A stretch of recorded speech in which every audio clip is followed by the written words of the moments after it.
is difficult. Help me help you.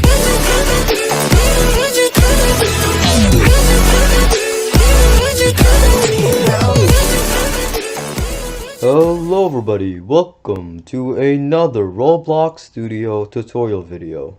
Today I'm going to show you the daily / hourly / whatever time you want system.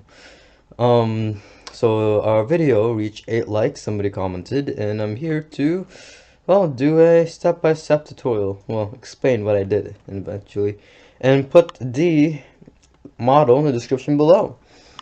So the basics of this is this entire daily reward system is based on how well your data store is. It saves it. There's no OS time, there's no nothing. It's all based in the data store, and you'll see why. So this is just a chest. This doesn't matter. You can make it, you can make it look like whatever you want. It's just particle. You can just make it look like whatever you want, but this pad right here is the important part. So it's the part right here. So what it has is a script inside it, and what it typically says is script.parent.touch connect function hit. So when the player hits it, it will check if the parent, so hit would be like the arm, the legs, the torso, anything. That parent will be the character. So like the arm, that character. In other words, hit that parent.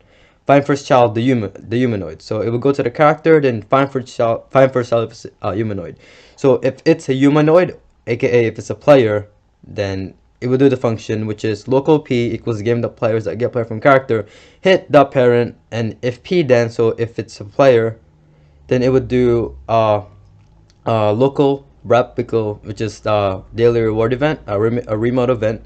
It would fire it into p, which is the character that touched it. Disable the script, wait 2 seconds, then make it undisable itself, so it doesn't spam. Then, so in the replicated storage, what you have to do is insert the daily reward event. So that will be right here. So you need that.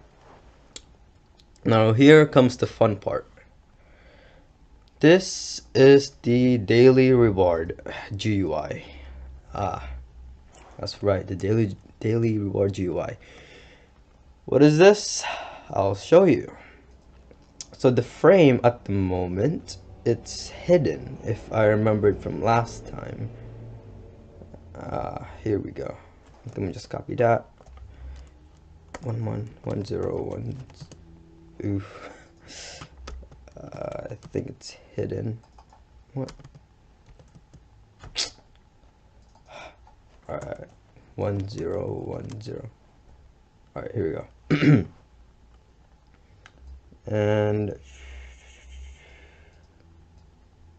where'd it go? Hold on. Position. Copy that. Okay, here we go. Okay, so this is the frame. Never mind. I forgot that it doesn't matter. This is invisible. This thing's the one that matters. So right here is a text button. So remember that position. Hold that. Oh, you can just get the model in the description below. But make it make it 0.4. That's the thing right there. So what it is see the button right here. That's the exit button, but this is the main button. And so here is the collar. Now in order for this to work, make sure you have a data store that saves properly, and make a value called reward. You just need one value and call it reward. Anything else you can make like a money, but you need one value alone by itself that saves, called reward. I'm not going to put the data store for you in the model. You have to get that yourself, or find a tutorial about it, because the one I have, I don't want to be selfish, but I spent Robux to get it.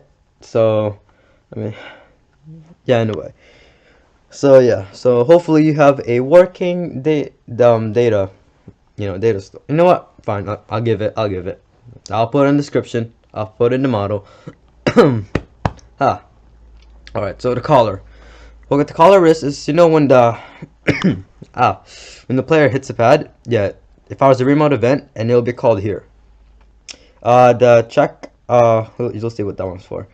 So gain the replicated storage at daily reward. So it calls the event So once the player hits the part, it will call it, and this function will happen.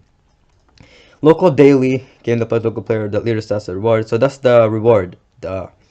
It's calling the player's leader stat, which is the reward. So make sure you make that. You need that. Script that parent, that text button. That's the one I showed you with the collect. Yeah, that one. It was visible false. Now it's true, but it doesn't matter because it was visible true anyways.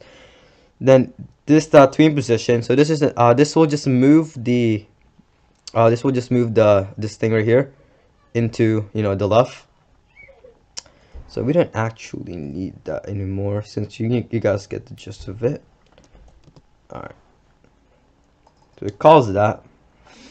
Now script that parent text. Okay. Now it will disable itself. So I'm doing this because you don't want the players to keep going on and off, on and off, on and off, on and off, and the thing keeps popping up. So it will disable it, so it will stop calling until they either collect it.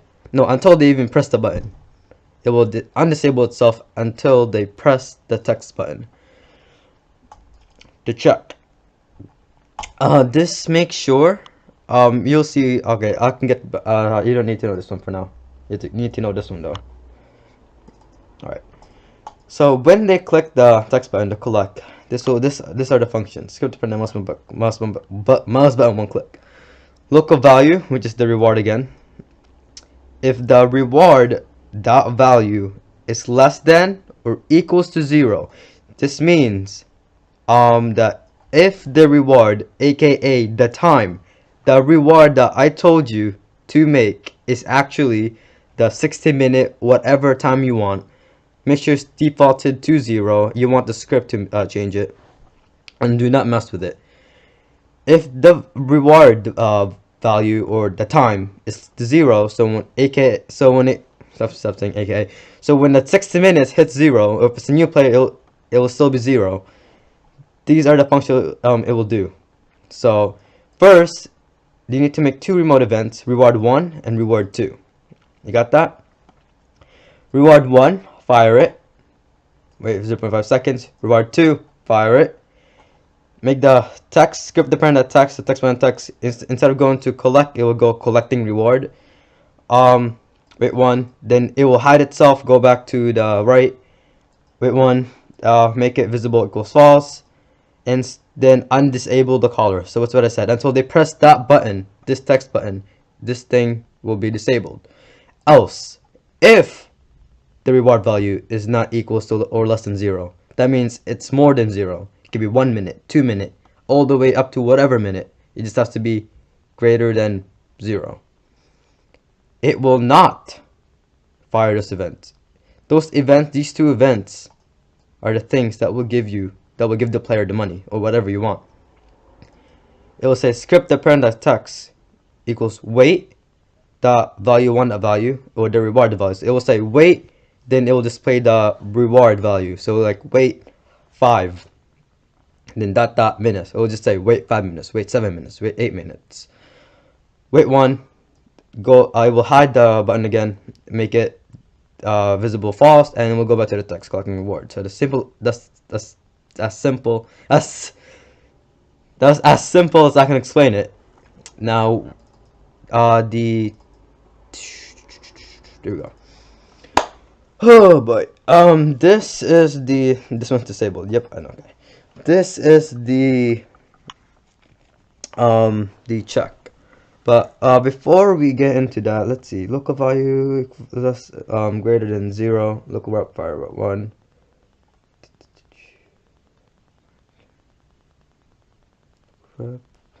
Oh, okay. What this what this does is, hold on, local value. If the time is less than 0, is greater than 0, get the 2, disable it equals false. Okay. So when the player rejoins, this is a double check. When the player rejoins,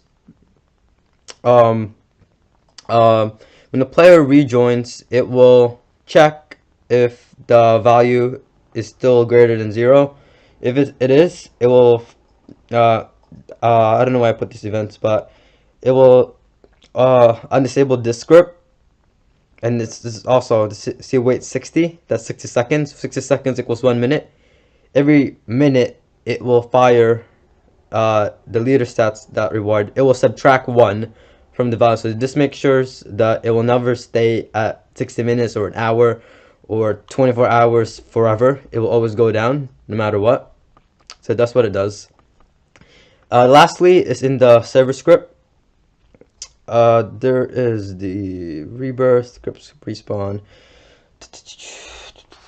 daily reward 2, reward, and daily reward 3.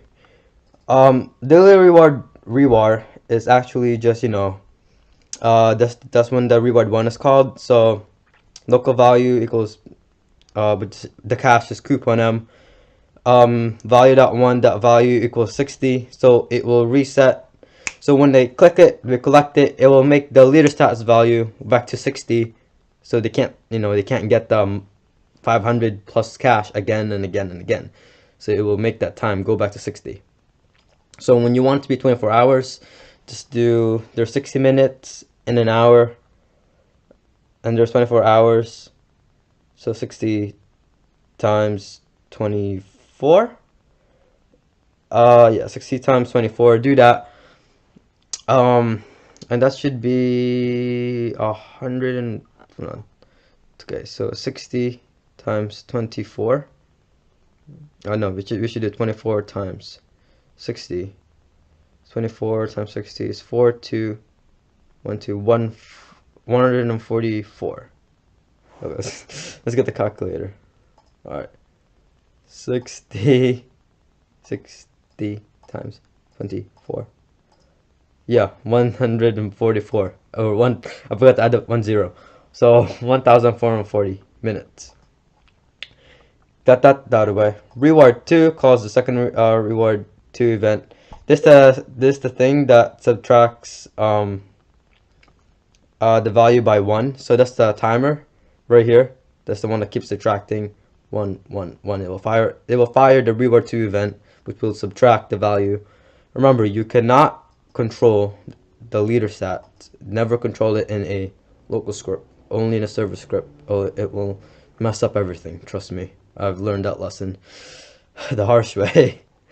Now, daily reward 3 is just a while loop that checks that if the value is 0, it's less than or equals to 0, it will make it 0. You don't want it to go -1, -2 when it starts counting down.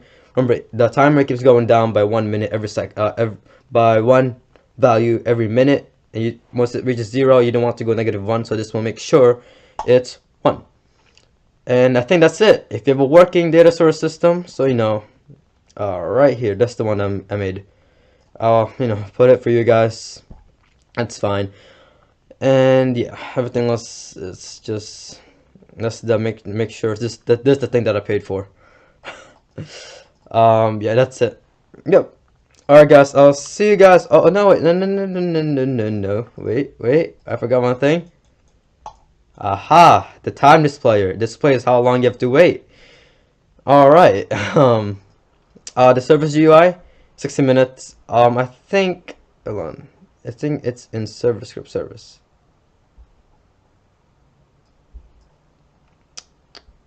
Yeah, data store board. Yeah, this is the thing. Hold on. Nope, not that one. Daily reward. Hold on, I don't know where did it go? Respawn. I think it didn't save. Alright, oh, fine. I'll do it here. So insert it here. Script. Hold on. Wait, I think it's already part of it. Where is it? It's somewhere. Local event reward. No. I'll just explain it to you. What it does is it accesses in the server. Oh no, it's right here. I remember it. Yeah, there we go. Time displayer. So local. So it finds the time displayer, which is the part, that text label, and this is client side. So it will, whatever time you don't want it to appear the same time as another player. That's why it's client side, not server sided. so it will only appear for their own time, for their own reward stats. And yeah, so it'll do a loop, and it will always change the text into the player's reward value. There you go. Alright, that's it. Okay, so I'll see you guys all next time. Peace out.